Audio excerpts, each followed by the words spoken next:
What's up guys? Kumusta kayo guys? Ayan, so ngayon pala guys, may ituturo pala ako ngayong bagong tips kung paano makuha ang pera sa lumang GCash sa bagong GCash. Ayan, ngayong 2025. Ayan, wag natin patagalin guys. So tara, let's go!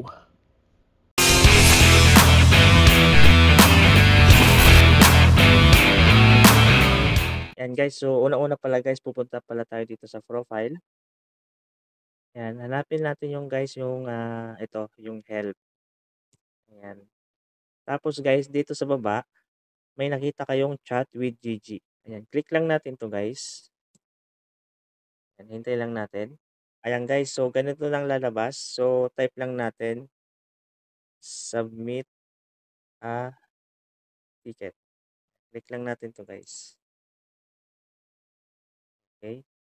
Then after guys, may lalabas dyan na submit a ticket. So click lang natin to guys. Guys, ito na yung lalabas. So ang una-una guys, your email address. Guys, ito pa lang your email address. Ito yung email na gagamitin nyo yung bago na naka-register sa bagong GCash. So lagyan na natin guys. Try natin. So, example lang to guys ha. Ito yung bagong email. Kunyari, ito yung bagong Gmail nyo sa bagong GCash. Ayan. So, pangalan guys. Juan de la Cruz. Okay guys. So, select the country where you registered your GCash account. So, click lang natin guys, Philippines. Kung ibang kung nasa ibang bansa ka naman guys, nandito naman yung mga choices guys. So, meron naman kayo dito sa Australia, Canada. Pero ngayon guys, sa Pilipinas muna tayo. Yan, click natin yung Philippines sa +63. Then sa baba guys, mobile number. Guys, ito yung bagong GCash number nyo na naka-fully verified na. Bago kayo mag-request for transferred money. Ayan, guys, so lagay lang natin yung number natin dito, naka-fully verified na, okay? So, lagyan natin 109 123456789. So, example lang to guys ha. Ayan, dito sa concern category guys, click lang natin yung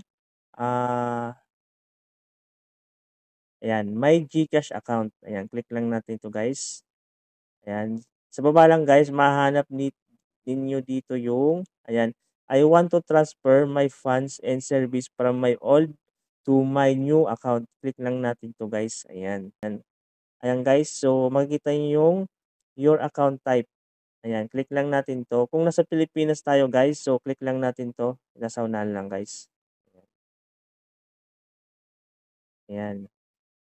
Tapos guys, itong old GCash account guys, ito yung lumang GCash nyo na gusto nyong ilipat yung funds sa new GCash account. So yung luma guys old GCash mobile app, old GCash mobile number. So ito yung luma nyo guys na GCash. So lalagay natin guys, for example guys, so 09 09 yan 24688. Yan guys. So ito yung guys luma kong number, okay?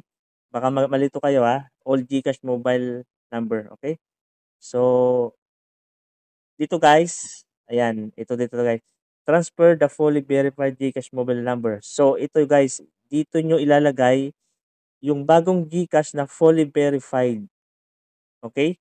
So ito yung GCash na number na ilagay nyo dito yung bago, okay? So ito yung bago kong number, example 09 09 1 2 3 4 5 6 7 8 9. So ito yung bagong number ko na gusto kong ilipat yung funds sa luma kong GCash account sa bagong number. So ito yung guys, okay? Baka malito kayo Ayan. Yung first name guys, dapat guys yung name nyo sa bagong GCash, sa lumang GCash dapat po same. Okay?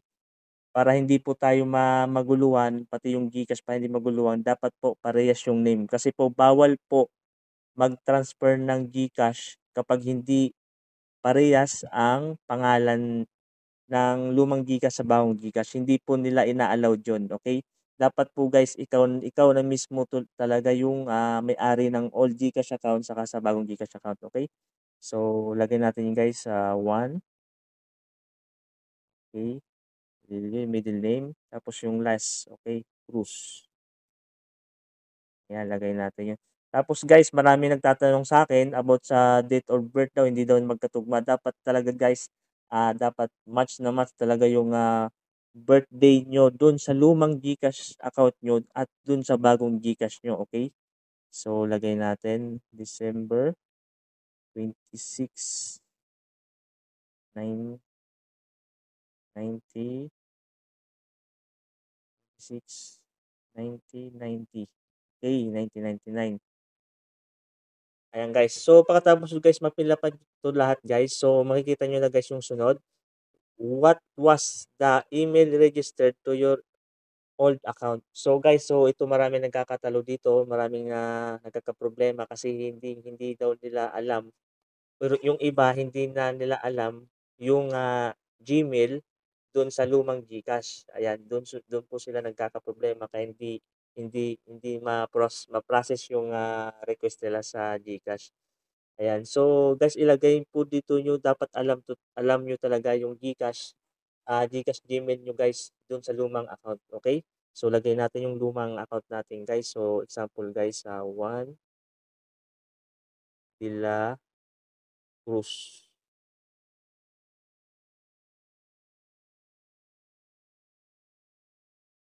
Ito po yung lumang Gmail natin guys na naka-register dun sa lumang GCash natin, okay?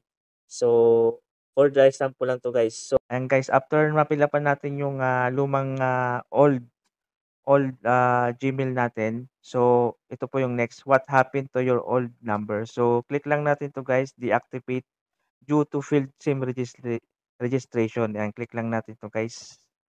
Ayan, next. Ayan guys, so pagkatapos nito, ito yung next, amount to be transferred from old to new account. So, ayan, lagay nyo lang guys yung exact amount dun sa old GCash account nyo na gusto nyong ilipat yung found sa new GCash account nyo. For example guys, sa 2,000. Ayan. Guys, sa mga nagtatanong sa akin ulit, kung hindi daw nila alam yung exactly amount na dun sa lumang GCash account nila. So, lagay nyo lang guys yung pinakamalapit dun sa naiisip nyo guys. Kasi ganyan ginawa ko. Ganyan yung ginawa ko. Ayun, hindi ko saktong alam kung magkano talaga yun. Ayun, at least napasok naman guys kahit papaano. Ayan.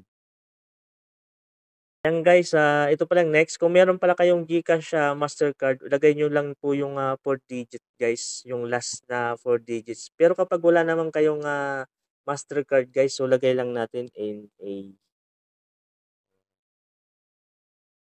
NA lang guys, para ano, ayan, lagay lang natin yan.